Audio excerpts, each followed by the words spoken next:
Un incendie a touché un appartement à Bitche, rue Saint-Augustin. Les sapeurs-pompiers sont intervenus cette nuit et ce matin pour éteindre le feu qui aurait pour origine un fourneau à bois. Les deux personnes qui habitent dans ce logement sont saines et sauves, elles ont été relogées. Par contre, à l'intérieur, les dégâts sont importants.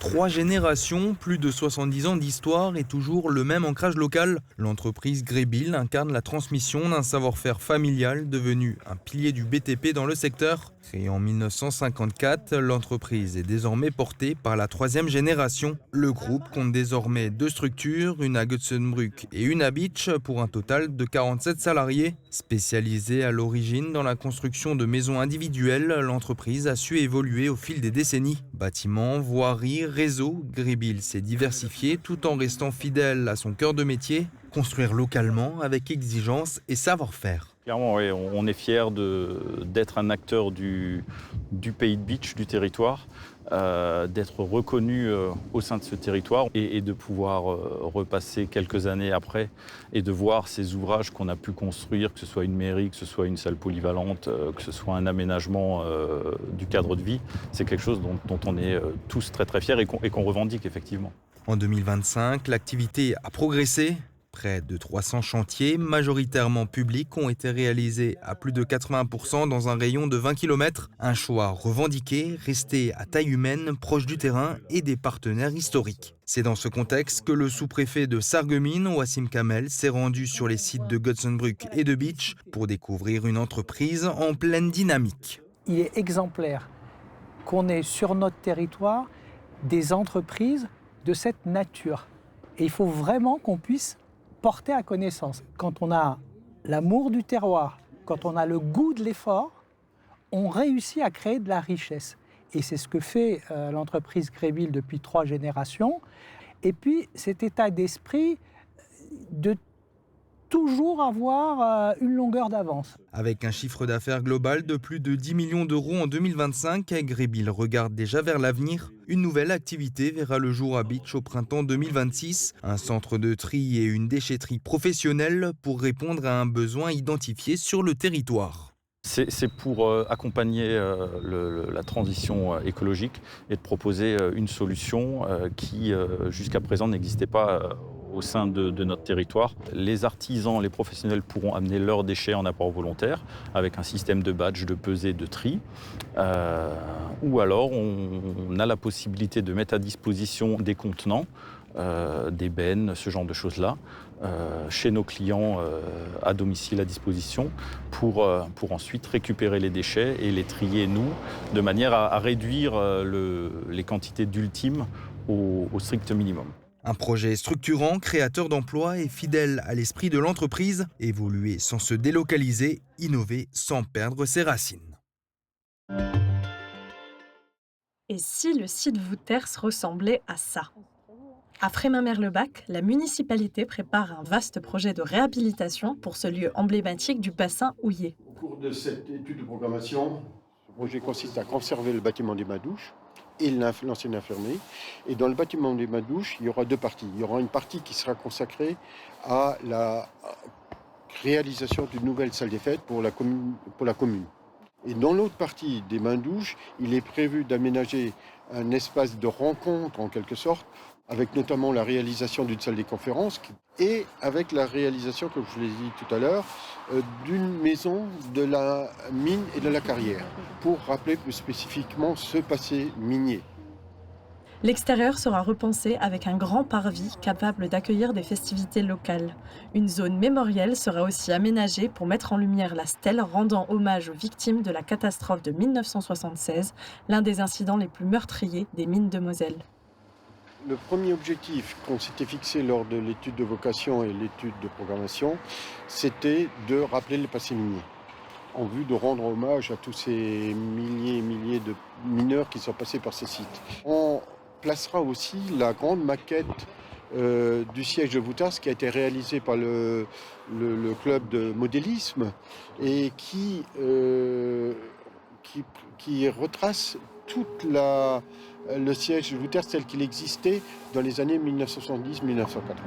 Pour comprendre l'ampleur du changement, il faut plonger dans le passé. Tous nos camarades victimes se trouvent encore au fond. Le site Wouters fut l'un des poumons économiques de la région. Cette maquette représentant les années 70 permet de visualiser la ville à son apogée minier. Si certains édifices seront préservés, d'autres devront disparaître, trop vétustes ou trop fragilisés, notamment par l'incendie de 2023. Certains bâtiments ne peuvent plus être sauvés. Nous sommes arrivés maintenant à l'issue de l'étude de progression et donc la nouvelle équipe d'élus, aussi bien élus au niveau de la commune de Frémin-Marlabac que de la communauté des communes, auront à décider de la suite à donner à ce projet. Et s'ils veulent poursuivre ce projet, il faudra passer par un concours d'architectes qui aura pour objectif de choisir un architecte qui sera chargé de la réalisation du projet. L'avenir de ce chantier colossal dépendra donc des futurs élus qui poursuivront ou non la métamorphose de ce site emblématique. Ici, le passé a encore beaucoup à dire, mais c'est désormais vers demain que les regards se tournent. Radio Studio 1, 105.8, la radio qui pulse entre Beach et Sarreguemines. De la pop, du rock, des années 80 et une équipe qui vit la musique à fond. Radio Studio 1. Super U Rohrbach vous accompagne au quotidien et par tous les temps. Il fait trop froid pour sortir faire les courses? N'hésitez plus, commandez en ligne, on s'occupe de la préparation. Drive ou livraison, disponible en toute saison. La météo avec U, commerçant autrement. Bonjour tout le monde, nous sommes le 15 janvier, la collecte des sapins de Noël est déjà passée et pourtant certaines maisons ont toujours leur décoration de Noël installée et continuent d'être illuminées à la tombée de la nuit. Alors de quel côté vous vous situez? Plutôt de ceux qui rangent dès le nouvel an passé ou de ceux qui essayent de prolonger la magie des fêtes le plus longtemps possible? Dites-le nous dans les commentaires sur notre page Facebook. Et côté météo pour demain, le temps s'améliore encore. Les nuages seront moins nombreux en matinée et laisseront progressivement place à de belles éclaircies. Côté température, les minimales iront de 4 à 6 degrés et les maximales de 12 à 13 degrés. Demain, nous fêtons les Marcel et il fera jour de 8h23 à 17h06. Passez tous encore une belle journée et à demain!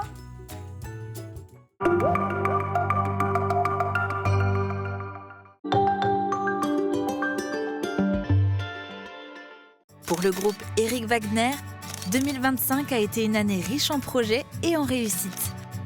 Chaque chantier a été l'occasion de mettre en œuvre notre savoir-faire pour façonner des espaces qui vous ressemblent. Merci à tous pour votre confiance. Ensemble, nous continuerons de construire le futur. Le groupe Éric Wagner et tous ses collaborateurs vous souhaitent une très belle année 2026.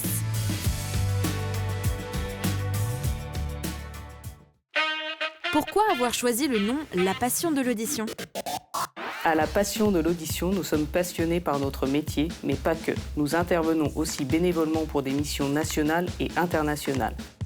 Et en plus, nous sommes membres actifs de l'association Audition Solidarité depuis plus de 15 ans.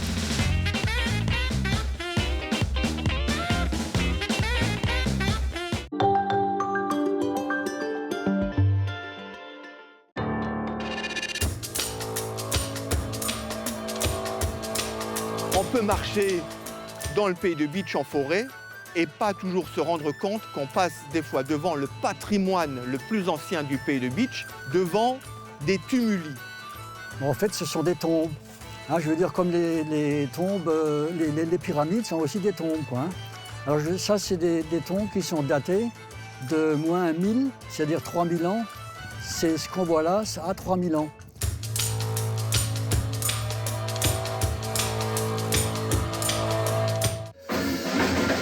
Et si vous aussi, vous donniez finalement un nouveau souffle à votre playlist pour ce début d'année 2026, c'est ce que l'on vous propose dans l'émission Grenzenlos cette semaine.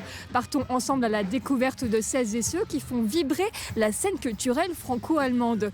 Du théâtre à la musique, nous avons sélectionné pour vous quelques idées de sorties culturelles pour réchauffer les cœurs en cette période hivernale. Alors branchez-vous cette semaine sur votre chaîne de télévision.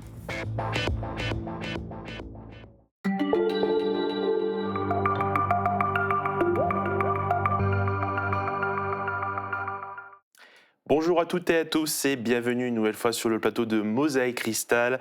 Aujourd'hui, on va parler jardinage avec mes deux invités du jour, Muriel Aimes et Sandrine Belair. Vous êtes respectivement la trésorière et la secrétaire de l'association Les Amis du Potager. Amis avec un H, je précise, car vous êtes à Ambar. Bonjour à toutes les deux. Bonjour. Bonjour. Et vous organisez très prochainement votre premier troc graine de 2026, le 18 janvier. Mais d'abord, je voulais m'attarder avec vous sur la création des Amis du Potager. Comment cela a commencé ? Alors, le jardin partagé, c'était une idée de la nouvelle équipe municipale en 2020 qui avait un très beau terrain en plein cœur du village qu'il souhaitait optimiser.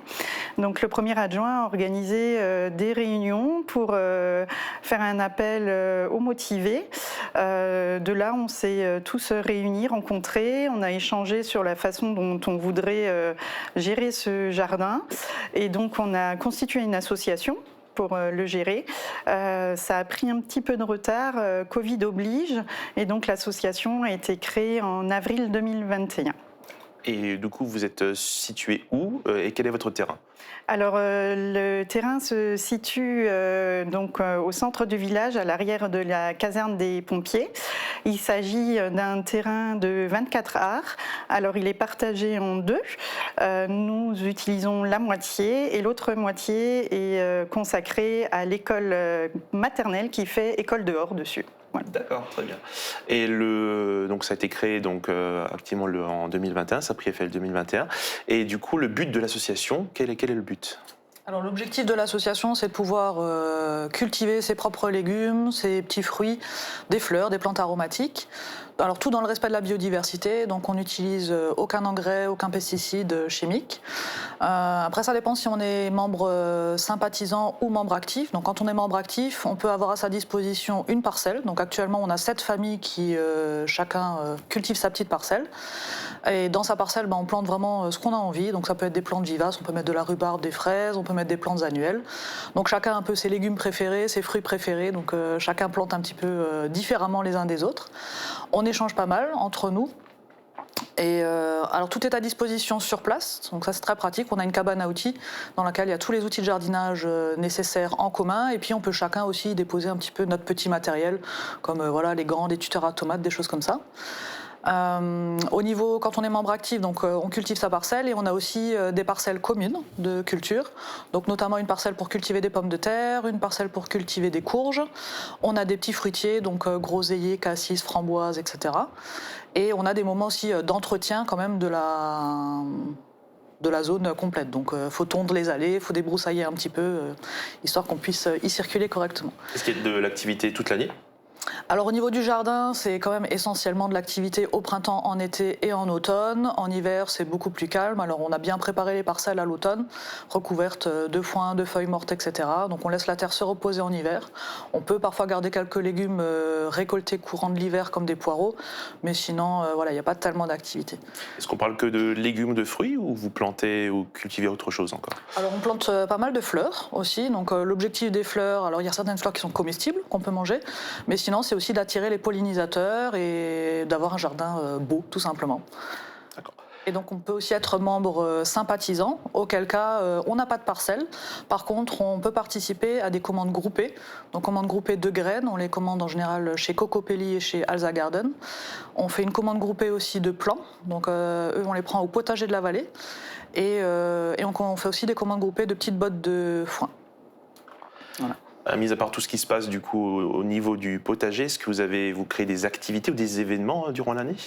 Ah oui, déjà on est membre de l'interassociation Ambar, donc on participe à l'organisation des 3 grandes manifestations, donc le marché de Pâques le 14 juillet et donc le marché de Noël. Ensuite, chaque année on organise des ateliers, donc on a déjà réalisé des balades nature pour découvrir les plantes sauvages, les fruits d'automne. On a réalisé un un atelier pour découvrir la lactofermentation ou encore un atelier pour découvrir des plantes sauvages qu'on a cuisinées directement sur place au jardin. On fait aussi des ateliers à destination des enfants, donc avec l'école et le périscolaire. Donc on a planté des fleurs, des tournesols, on a créé des abris pour les abeilles. Récemment, on a fait des bombes de graines qu'on a disséminées dans la nature. Voilà, chaque année, on essaye de trouver de nouvelles idées en lien avec le jardin ou la biodiversité. Et vous avez parlé d'entraide, de partage de connaissances. Est-ce que tout le monde a la même manière de planter, de cultiver ? Alors non, pas trop. En fait, on a un peu chacun nos connaissances de base. Alors, on a des personnes qui sont venues qui ne savaient absolument pas jardiner, qui n'avaient aucune connaissance. D'autres qui sont déjà plus aguerris. Et donc, l'idée, c'est justement de partager un petit peu ses savoir-faire, ses connaissances. Chacun a un peu ses légumes, ses fruits préférés aussi. Donc, voilà, une parcelle ne ressemble pas à une autre. Donc, c'est très diversifié. Et il nous reste actuellement 2 parcelles disponibles. Donc, voilà. Tout le monde est bienvenu, qu'on n'ait jamais gratté la terre ou au contraire qu'on sache déjà bien faire. Alors qu'on habite la commune ou pas aussi, donc à la base en fait les parcelles étaient réservées pour les personnes habitant Ambach ou Roth. Et bon il nous reste 2 parcelles, donc on a décidé d'ouvrir aussi à d'autres personnes si elles le souhaitent. Combien de membres aujourd'hui ? Alors on est 7 familles à cultiver sur des parcelles actives. Et après au niveau du nombre de membres... Voilà, on a aussi 9 membres sympathisants. Qui participent aux ateliers ou aux commandes groupées. Et si on souhaite vous rejoindre, comment faire ? Alors, on peut nous contacter par mail, téléphone. On a aussi une page Facebook, Les Amis du Potager. Au Troc-Graines de dimanche, on sera aussi disponible pour pouvoir prendre les adhésions. Et on va parler maintenant de votre premier événement de 2026, le Troc-Graines, le 18 janvier. Troc-Graines, on en voit déjà un peu partout, mais quel est le principe du Troc-Graines ? Alors le principe du Troc-Graines, c'est de pouvoir venir échanger ces graines qui ont été récoltées, donc des graines bio et non F1, sinon ça ne permet pas de refaire des plants qui seront productifs. Ça permet de découvrir des nouvelles variétés. On peut si on n'a pas de graines, venir tout de même. L'association, on a préparé un stock de graines pour échanger ou donner. Alors on a voulu ce moment convivial. Voilà, l'échange se fera autour d'un café-gâteau qui permet aussi d'échanger sur nos pratiques et de pouvoir également prendre les adhésions pour les membres sympathisants ce jour-là. Donc il aura lieu au gymnase à Ambach, donc rue du Stade, de 13h30 à 17h. Eh bien, le rendez-vous est pris, donc on lance un avis aux amateurs. Merci beaucoup Muriel et Sandrine d'avoir été avec nous sur le plateau. Merci à vous. Merci. Et on rappelle la date du Troc-Graines, c'est le 18 janvier dans la salle 1 du gymnase à Ambach. Quant à moi, je vous dis à très bientôt. Passez une très belle journée.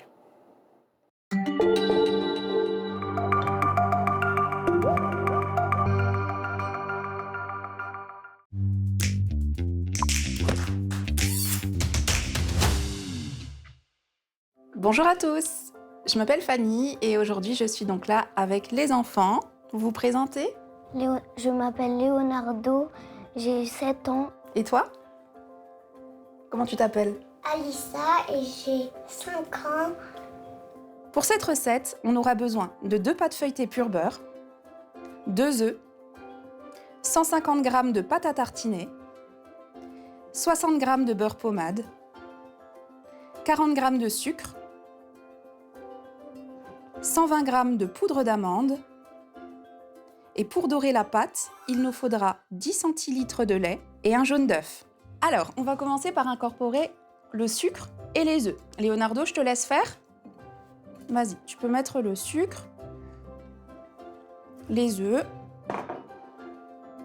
Et maintenant, Alissa va fouetter tout cela. Je tiens. Vas-y, mélange bien énergiquement. Il faut que ça devienne tout blanc. Alors, on va rajouter le beurre, donc le beurre pommade. Leonardo, je te laisse faire. Oula, un peu plus délicatement. Bon, vas-y, je te laisse touiller. Ça risque d'être un peu plus compliqué là. Leonardo, je te laisse rajouter la poudre d'amande. Hop. Et on va touiller avec la spatule cette fois-ci. Pourquoi ? parce qu'on ne va pas casser notre préparation. Doucement, doucement ma chérie. Voilà, on mélange. Et ensuite, on va rajouter la pâte à tartiner. Tiens, je vais t'aider à tenir. C'est toi qui touilles, ok.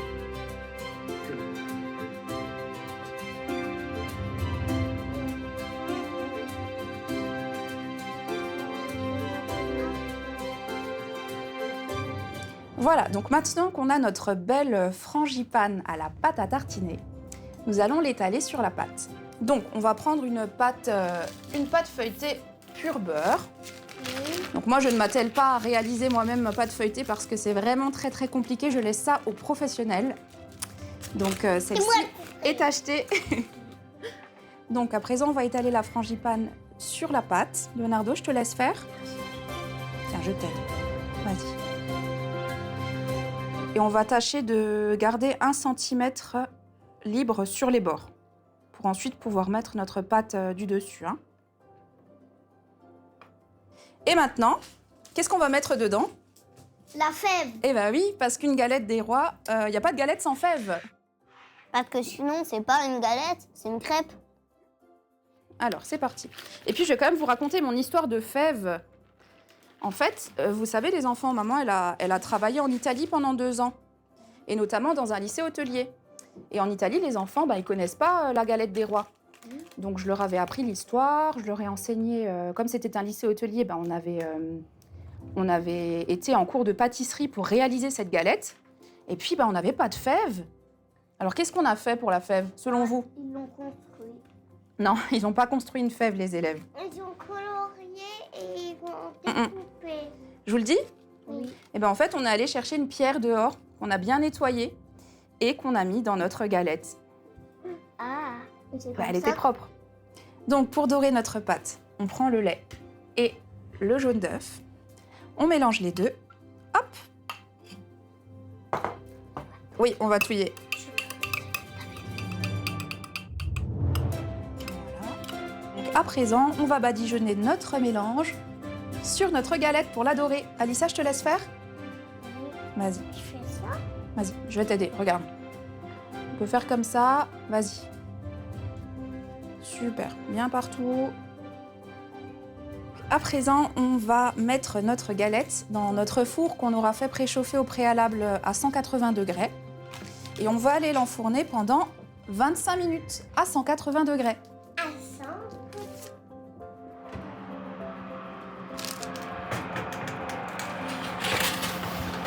Et voilà. Lorsque la galette est au four, chez nous, ce qu'on aime bien faire, c'est de fabriquer là où les couronnes. Donc, pour ce faire, on a besoin d'une agrafeuse, d'une paire de ciseaux, d'une ou 2 feuilles de papier canson et de couleurs. Vous pouvez également prendre des paillettes, de la peinture, bref, tout ce qui vous fait plaisir pour une activité complète avec les enfants. Alors, pour commencer, on va fabriquer la couronne. Donc ça, c'est mieux que ce soit un adulte qui le fasse. Très facile. On plie la feuille en 2, de cette manière. Et ensuite, on va venir découper des triangles. Donc vous voyez l'idée. Hop, sur toute la longueur.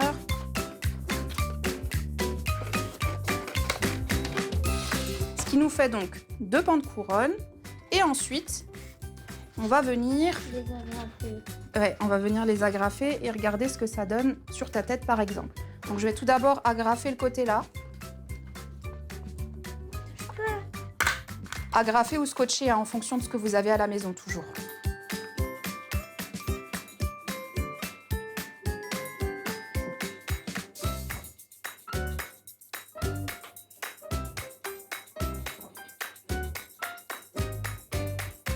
Les couronnes sont belles. C'est bien les enfants, bravo. Maintenant, la dernière étape, on va les fermer. Donc, on a regardé tout à l'heure par rapport au tour de tête. Un petit coup d'agrafe. Non, mon cœur, c'est maman qui fait.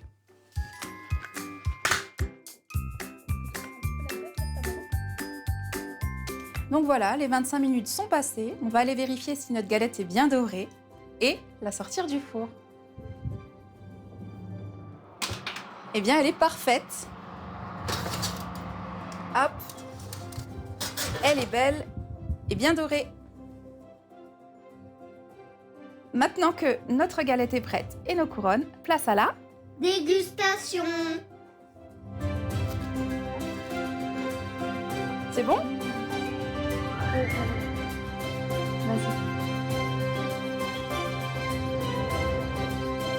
Parfait.